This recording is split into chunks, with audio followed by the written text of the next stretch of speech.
Assalamualaikum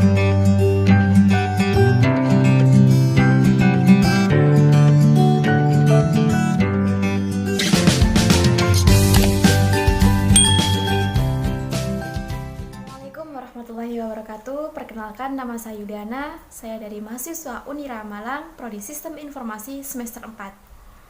Baiklah, pada video saya kali ini saya akan menjelaskan mengenai manajemen proyek, sistem informasi, dan konsep manajemen proyek dan sistem development life. Pada pembahasan kali ini saya akan menjelaskan tentang 4P, manajemen proyek, serta perencanaan proyek.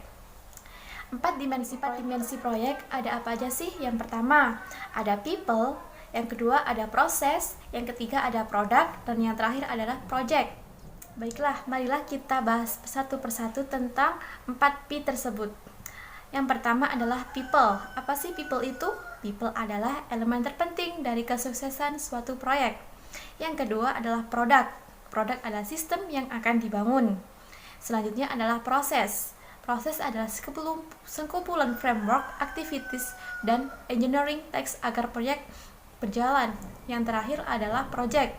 Project adalah seluruh kerja atau usaha yang dibutuhkan untuk mewujudkan suatu produk. Dalam sebuah proyek software, ada faktor yang mempengaruhi hasil akhir, yaitu yang pertama, ada ukuran atau size, yang selanjutnya adalah batas akhir penyerahan produk atau delivery deadline.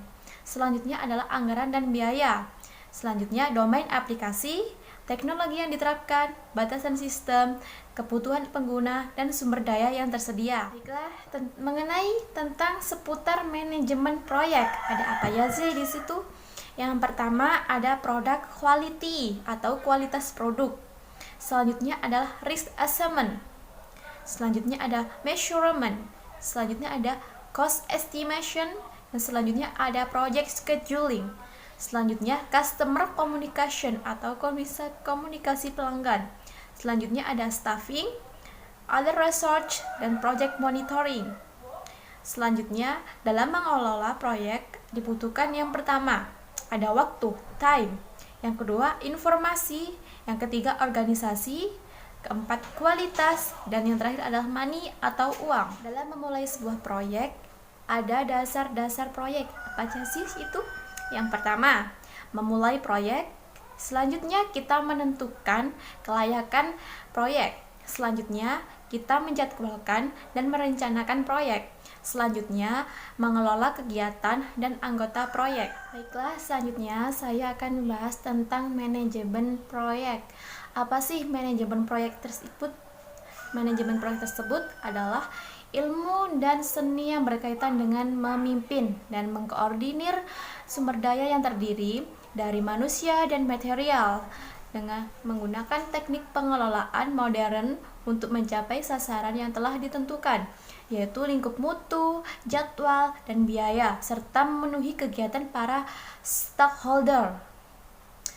Konsep manajemen proyek atau biasa disingkat dengan PMI adalah langkah-langkah yang diperlukan dalam menjalani proyek untuk memenuhi keinginan stakeholder atau individu maupun organisasi, serta ilmu pengetahuan yang dibutuhkan untuk mengelola proyek. Berikut adalah sasaran proyek dan 3 kendala atau triple constraint. Yang pertama adalah mutu. Mutu tersebut harus sesuai dengan target. Yang kedua adalah biaya. Jadi harus sesuai anggaran, tidak harus dicairkan sekaligus. Selanjutnya adalah mengenai waktu. Jadi mengenai waktu itu harus on time, delivery per modul atau proses. Baiklah, berikut saya akan menjelaskan tentang sistem development life cycle atau biasa disebut dengan SDLC. Apa sih SDLC itu? Nah, pengertian SDLC biasa disebut dengan siklus hidup pengembangan sistem. Jadi, SDLC merupakan proses pembuatan dan pengubahan sistem, baik model ataupun metodologi yang digunakan untuk mengembangkan sistem tersebut. SDLC dilakukan melalui 6 tahap. Apa saja sih 6 tahap tersebut? Yang pertama, rencana atau planning. Yang kedua adalah analisis. Yang ketiga adalah design. Selanjutnya ada implementation atau implementasi. Selanjutnya adalah uji coba. Yang terakhir adalah pengelolaan atau maintenance. Baiklah, berikut saya akan menjelaskan satu persatu tentang perencanaan atau planning. Perencanaan atau sistem planning tersebut lebih menekankan pada aspek studi kelayakan pengembangan sistem atau feasibility study. Aktivitas-aktivitas yaitu yang meliputi pertama, pembentukan dan konsolidasi tim pengembangan. Selanjutnya, mengidentifikasi apakah masalah-masalah yang ada bisa diselesaikan melalui pengembangan sistem. Selanjutnya, menentukan dan mengevaluasi strategi yang akan digunakan dalam pengembangan sistem. Yang terakhir yaitu penentuan prioritas teknologi dan pemilihan aplikasi. Selanjutnya adalah analisis. Sistem analisis adalah tahap di mana dilakukan aktivitas berikut. Yang pertama, melakukan studi literatur untuk menemukan suatu kasus yang bisa ditangani oleh sistem.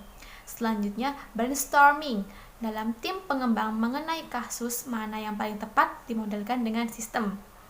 Selanjutnya adalah mengklarifikasikan masalah, peluang, dan solusi yang mungkin diterapkan untuk kasus tersebut. Selanjutnya adalah analisa kebutuhan pada sistem dan membuat batasan sistem.